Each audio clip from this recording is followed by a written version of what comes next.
السلام علیکم دوستو، کیسے ہیں آپ سب؟ امید ہے کہ خیریت سے ہوں گی۔ دوستو، پاکستان کے نامور سماجی رہنما مرحوم عبدالستار ایدھی صاحب کے ٹاپک کے دوسرے حصے کی چھٹی قسط میں ہم آپ کو خوش آمدید کہتے ہیں۔ تو چلتے ہیں بغیر ٹائم ضائع کیے اپنے مین ٹاپک کی طرف۔ ایدھی صاحب کا کہنا تھا، گھوٹکی سانگی ریلوے اسٹیشن میں معمول کے وقت سے پہلے ہی انسانی گوشت کی سرانڈ بدبو پھیل چکی تھی۔ اگرچہ مرنے والے مر جاتے ہیں، لیکن ہمارے لوگ مرنے والے کو نظروں سے اوجھل کرنے کو جتنا مؤخر کر سکتے ہیں کرتے ہیں۔ اسلام مرنے والے کی فوری تدفین کا حکم دیتا ہے۔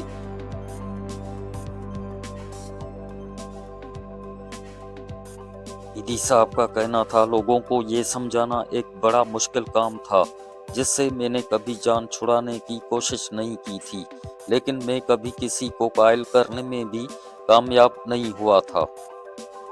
ایدھی صاحب کا کہنا تھا، زخمی افراد ہمیشہ میری پہلی ترجیح ہوتے تھے۔ اس معاملے میں بہت جلدی سے کام لیتا تھا کیونکہ وہ ابھی تک زندہ ہوتے تھے۔ ایدھی صاحب کا کہنا تھا، میں نے سرکاری ہسپتالوں کو پیسہ عطیہ کیا اور علاج کے اخراجات اور گھروں کو واپسی کے لیے غریبوں میں پیسہ تقسیم کیا، اگرچہ میرا خدمت کرنے کا جذبہ میرے ہر عمل سے مقدم ہوتا تھا۔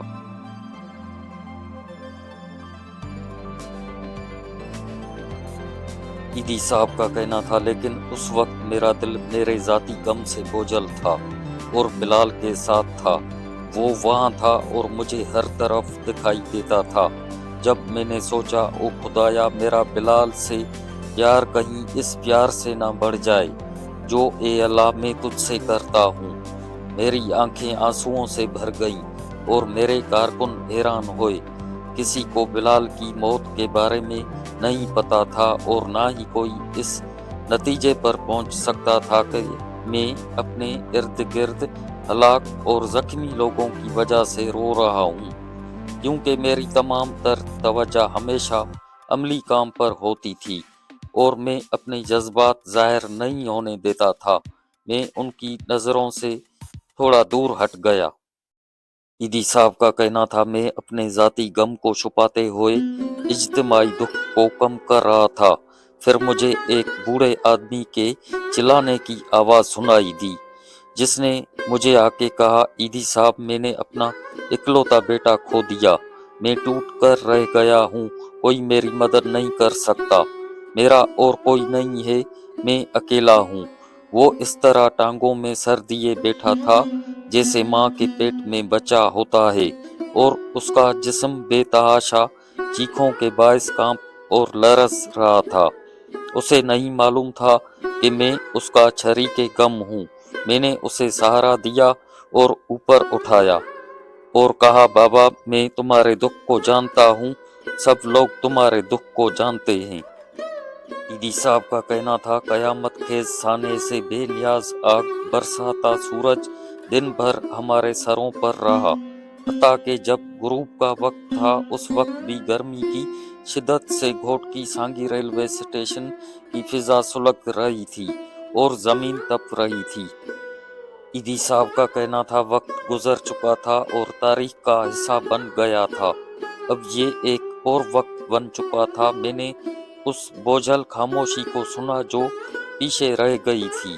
میں نے قاتل ٹرین گاڑیوں کو دیکھا جو کٹی پھٹی لاشوں کی طرح پڑی تھیں، شیشے کے ٹکڑے دور تک بکھرے ہوئے تھے، جس طرح انسانی خون آس پاس بکھرا ہوا تھا۔ ایدھی صاحب کا کہنا تھا، کچھ لوگوں کے خیال میں حادثہ تقریب کاری تھی اور کچھ کے خیال میں یہ غفلت کا نتیجہ تھا۔ ڈرائیور کو گرین سگنل ملا اور وہ اسی ٹریک پر آ گیا تھا جس پر مال گاڑی آ رہی تھی۔ اس نے جب حادثے سے بچنے کے لیے ویکیوم بریک لگائی تو اس وقت کافی دیر ہو چکی تھی۔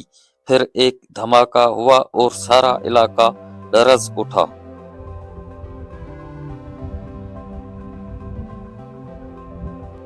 ایدھی صاحب کا کہنا تھا، ہم نے سیٹ بیلٹیں باندھی اور فضا میں بلند ہونے کا انتظار کیا۔ میں بھی باقی لوگوں جنہوں نے اپنے پیاروں کو کھو دیا تھا انہی کی طرح اپنے گھر کی طرف جا رہا تھا اور اس مستقل نقصان کا اندازہ لگا رہا تھا جو اپنے پیاروں سے محرومی کی صورت میں ہوتا ہے۔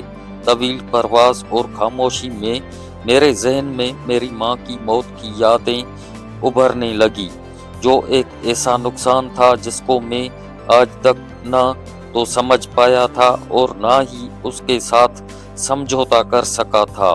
ہاں، میں نے اسے قبول تو کر لیا تھا لیکن اس پر غالب نہیں آ سکا تھا، میں نے بس اس کو ایک طرف رکھ دیا تھا۔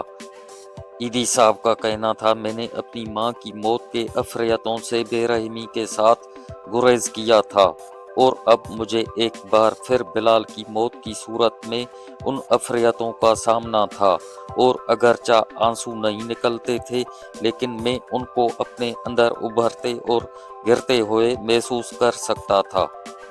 ایدی صاحب کا کہنا تھا، ہسپتال میں 2 اذیت ناک مہینے گزارنے کے بعد بلال کی حالت سنبھلنے لگی تھی۔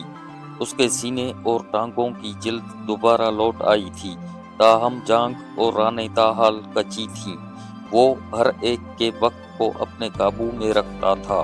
کھانے پینے کی چیزوں کے لیے اس کے آرڈر بہت پرجوش ہوتے تھے۔